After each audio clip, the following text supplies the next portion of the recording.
It all began with an anonymous post on a modest forum in 2010. The thread, simple in appearance, carried a sinister tale about a cursed game file titled Sonic.EXE. Tom, an ordinary Sonic fan, stumbled upon a mysterious package left on his doorstep, containing a CD labeled with nothing but the words, "For you." Driven by curiosity, he installed the game and unwittingly opened the door to a nightmarish world. Booting up the game, Tom immediately noticed peculiarities. The Sega logo was distorted, its cheerful jingle replaced by dissonant, haunting tones. The title screen was grotesque. Sonic's iconic smile was twisted into a malevolent grin, his eyes glowing red. Despite the unease clawing at him, Tom continued, only to find himself confronted by something far darker than a corrupted game. As Tom played, he realized he wasn't controlling the Sonic he adored from his childhood. The blue blur raced through twisted, decayed landscapes, a far cry from Green Hill Zone. Flick eyes, once the epitome of innocence, were scattered as corpses. His unease intensified as the screen flickered with cryptic messages. Asterisk, "You can't run. I am God." Tom's gameplay revealed a chilling narrative.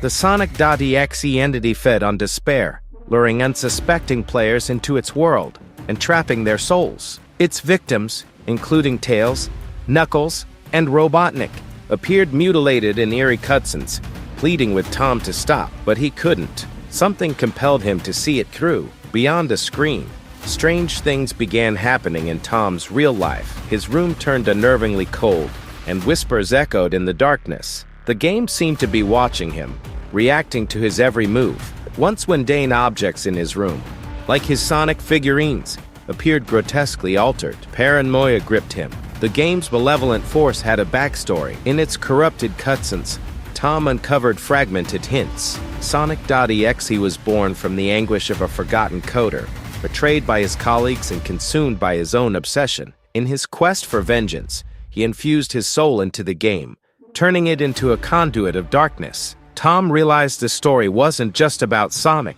It explored deeper themes: how power, when unchecked, can corrupt, how obsession can erode morality, and how despair can birth monstrosities. The game was not just a horror story, but a reflection of humanity's darkest inclinations. As Tom shared his experience online, others came forward with similar stories, creating a collective mythos around Sonic.EXE.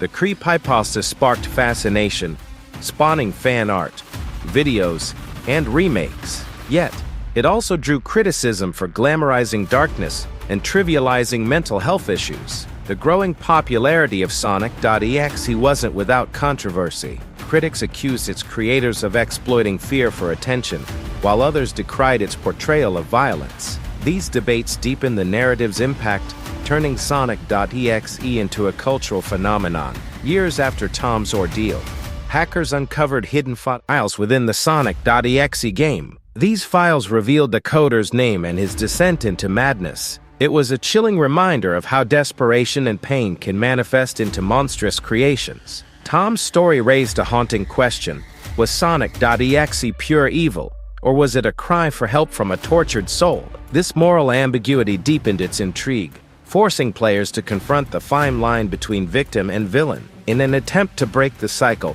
Tom's community developed a counter-game designed to neutralize Sonic.EXE's influence. This marked a pivotal moment in internet culture, showing how collective action could combat malevolence, both in fiction and reality. Even as Sonic.EXE's popularity waned, its legacy endured. It served as a cautionary tale about the dangers of obsession and the power of digital storytelling. It also highlighted the importance of empathy in understanding even the darkest corners of human experience. Tom revisited the game one last time, armed with the counter program. Instead of eradicating Sonic.EXE, he confronted it with compassion, offering forgiveness to the tormented soul within. To his astonishment, the game's tone shifted, and the once haunting world began to heal. The act of forgiveness broke Sonic.EXE's cycle of despair, turning the cursed game into a symbol of redemption. Tom's journey ended with a poignant realization: even in the darkest tales, there's room for light. Sonic.EXE's story wasn't just one of horror but of hope, reminding us that healing is possible, even for the most broken souls. After the game's transformation, remnants of Sonic.EXE's old malevolence began to surface online, in the form of corrupted files and strange posts on forgotten forums. These echoes suggested that the entity's influence lingered, challenging Tom and his community to remain vigilant. Was it truly over, or merely dormant? While investigating the entity further, Tom discovered a hidden codex buried deep within the game's data files. This codex detailed the coder's original vision and his descent into despair. The coder had once sought to create a masterpiece that brought joy, but was consumed by the very power he wielded. The story took on an even darker dimension.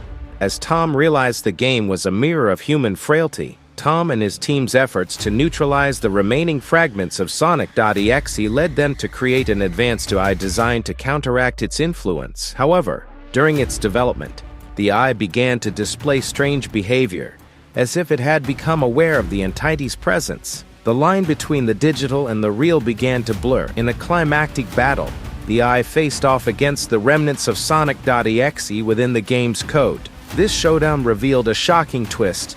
The coder's anguish had split into two entities, one seeking redemption and the other clinging to its malevolence. Tom's team had to decide which side to support, knowing their choice would determine the game's fate. With the final act of unity, Tom and his team managed to merge the two halves of the coder's soul, bringing closure to his torment. The game transformed into a peaceful, nostalgic experience that celebrated the Sonic franchise's legacy. The journey ended with a message of hope that even in the darkest corners of creation, light could prevail. Thanks for watching. If you loved this video, please give a like and subscribe to the channel, and click the bell icon so you never miss any update from us. Share this story with your friends.